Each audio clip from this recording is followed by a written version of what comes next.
Today I'm going to be talking about The Headless Cross by Black Sabbath. The album was released on April 17, 1989. It is celebrating 35 years. The album is getting a remastered release next month, so it's also a good time to talk about this album. I'm just going to talk about the history, the lineup, and the songs. I also have some trivia, such as a guest appearance from a classic rock icon.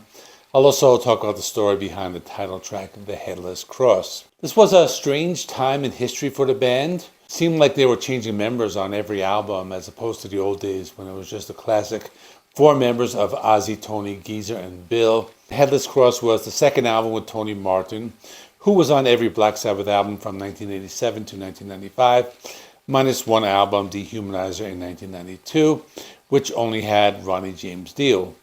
The album also has Tony Iommi as always. It had Jeff Nichols on keyboards, who had been with the band since Heaven and Hell. This was the first album with Cozy Powell on drums, and they had a one-time bass player named Laurence Cottle. I remember the first time I heard about this album, there was this music video for the song The Headless Cross. This was back in 1989. I was 18 years old. I was just starting to get into heavy metal music.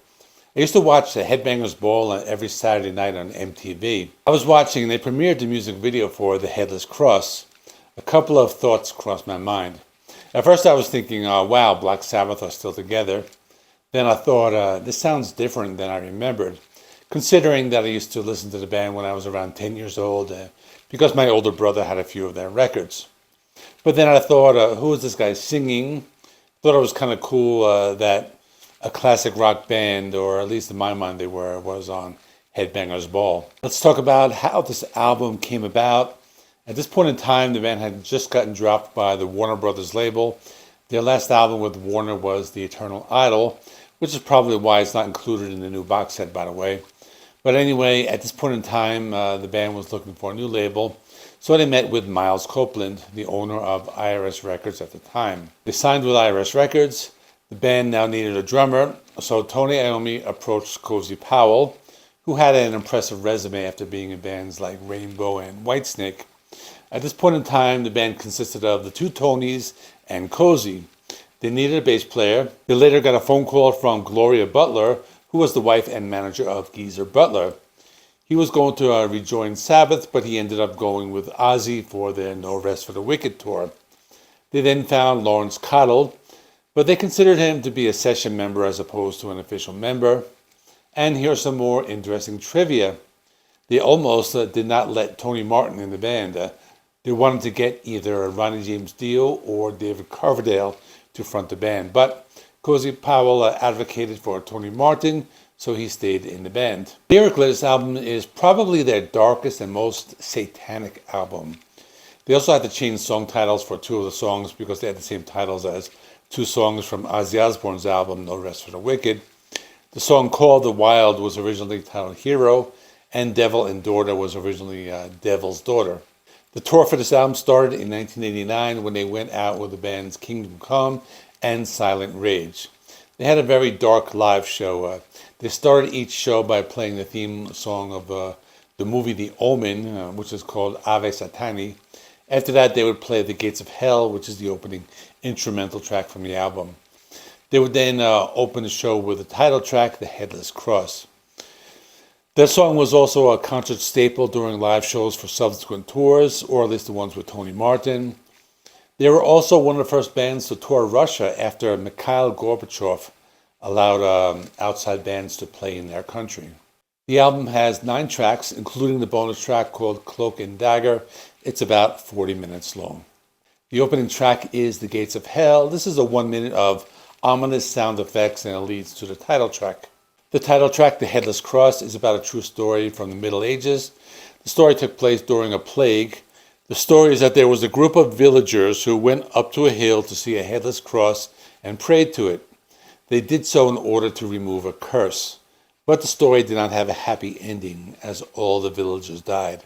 The song has a few things going for it. It has somewhat of an 80s arena rock sound with a synth, but also sounds like Black Sabbath during the Dio years, but with Tony Martin on vocals. With all that being said, it's a very dark song. The lyrics are also very dark. Many of the songs mention Satan by name.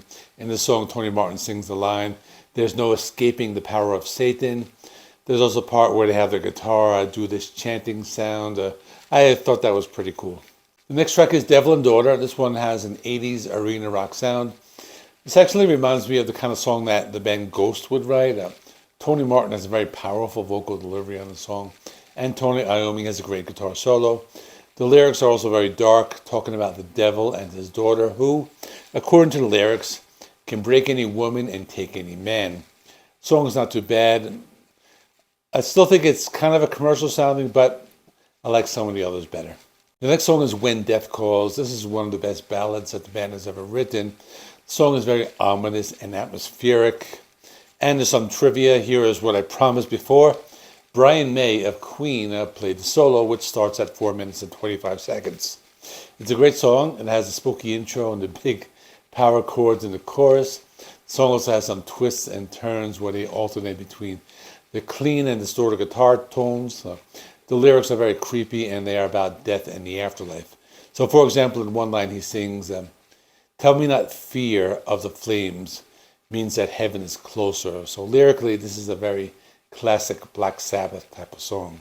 Killing the Spirit World is the next song. I also thought this one had kind of a commercial and arena rock sound. The guitars and keyboards are in the forefront of the song, but Tony Iommi also has some dark guitar riffs on this as well.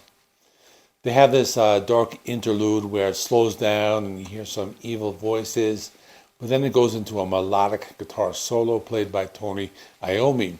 The lyrics are dark, they're not easy to interpret, but it was a song that mentions both murder and the supernatural. Call of the Wild is next. This one starts off with a big arena rock sound. Like most of the songs on this album, it has some heavy guitar riffs that are mixed with a big, really like thick sound. I thought one of the main riffs had this classic Black Sabbath feel. Basically, the song's about a hero who is supposed to defeat the evil forces or something like that. This is the song that was originally called Hero, but they changed the title. Black Moon is next, and this is one of the heavier and doomier songs, but also has a very bluesy feel.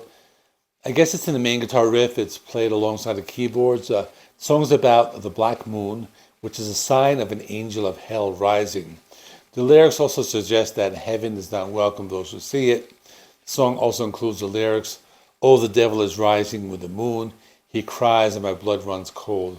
So even though the music is not very heavy, the lyrics are very dark. The last song, not counting a bonus track, is Nightwing.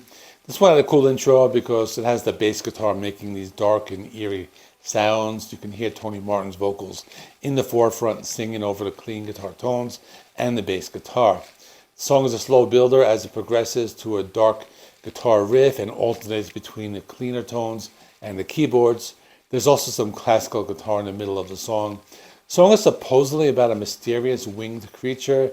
Its inspiration came from something experienced by Geezer Butler. He was actually obsessed with the occult. But Tony Martin, in an interview, he kind of gave a different interpretation. He said that the song was based on watching a barn owl catch its prey. The bonus track is called Cloak and Dagger. I don't know why it's a bonus track. I thought it was one of the better ones and had more of a classic Black Sabbath sound. The song is a big chorus and Tony Martin sounds very good. That is all for now. I'm looking forward to the new box set. I'm sure the album will sound better here in the remastered versions with the CD quality sound. I may do another video when it comes out, but for now, I wanted to do this because it falls on the anniversary date. So please check out some more Black Sabbath videos. Stick that right there. Please like this video. It helps me with the YouTube algorithm. Please subscribe if you're not already. Thanks for watching. I will see you in the next one.